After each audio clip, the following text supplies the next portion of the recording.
The bad. So Dennis is the grandson of Count Dracula, but he's also, that would make him Mavis and Johnny's son. So we tried to combine two major things from each one of those characters. Of course, the first thing that stands out is Johnny's red hair we put onto Dennis's head, and then we tried to get Mavis's eyes. Her eye color is in there, so that both of those characters are represented. Another new element we had to design for the camp was the jump tower that you see them climbing up in the beginning of the teaser trailer. This was a tower that we pictured to be about 500 feet tall and about 600 years old, because we figured Dracula jumped off of it when he was a little vampire. So because of that, we really wanted to show its age. It hasn't been upkept in hundreds of years, so it's rickety and uneven and not straight, and we had to design every single piece of it, including at the very top. We decided to give it a little bit of ornate detail and also have the boards have a lot of wear and tear to them and falling off and falling apart.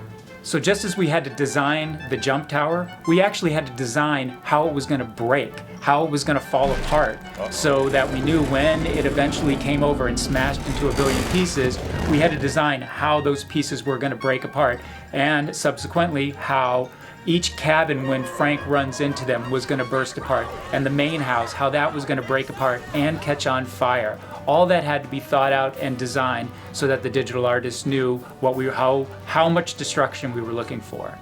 The other thing that's really big is that you see in this teaser trailer is a brand new environment for our movie, and that's a camp setting, and it's set in deep in the mountains of Transylvania. So I decided to set this camp so deep inside this crevice of these mountains is because I thought, where could a camp for monsters exist for thousands and thousands of years? And it had to be somewhere it would be hidden and protected and have no sunlight over it. So the deeper we set it inside the mountains, the more hidden and protected it would be. So we decided to design these really tall mountains and set the camp down inside them. The first thing that I thought, though, because this is a really old school monster thing, was that the main house of the camp, which most camps have, I thought it should be very gothic and be like a really old school haunted house. So I tried some designs with that idea, and we liked them, but then my director Genndy said, why don't we try something more like a ranch house, a one-story ranch house made of logs, and really try to get a camp feel to it. Maybe it went a little too far from feeling just normal like a camp. So we combined the two ideas, and we decided to go with something that was rustic and kind of ranch, but yet also gothic and monstery at the same time. And you can even see in the design that there is a bit of a skull face in there. And then within the camp, we had to populate every bit that you see in there, with things like bunkhouses. And all of our trees had to be designed and textured and populated throughout the camp. Things that you take for granted, like rocks. Obviously, those things have to be designed and placed carefully in the camp. I had to design flagpoles with flag logos on them and designs. We had to design every danger sign that was around the rickety old jump tower. Every piece of barbed wire had its own unique design to it, plus bushes and shrubbery, information boards, and each little sign on the information board is a separate piece of artwork that someone had to think of, like lists and sign-up sheets.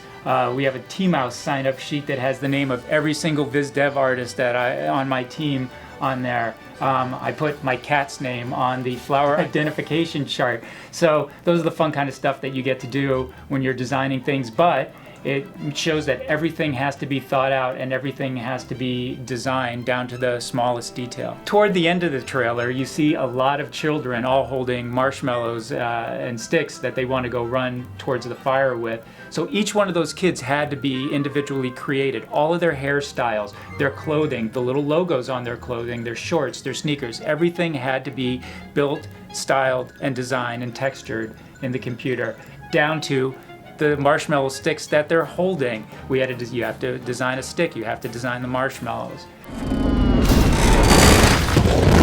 Fire! Frank, stop trying to roll! Frank, no! Stop trying to roll! Frank, slow down! Frank, wait! Hey Lisa, here were some interesting movie facts. Now, did you know in the movie Madagascar, the scene where Alex dreams of raining steaks is actually a spoof of the infamous dream scene in American Beauty? The music you hear is original soundtrack of American Beauty. An accusation of subliminal Disney messaging in the movie of The Lion King involved the word sex, which is alleged to be visible in a dust cloud as Simba collapses on the cliff at night. Go and check it out for yourselves. Now remember to subscribe to our channel to stay updated on all the latest releases. Bye.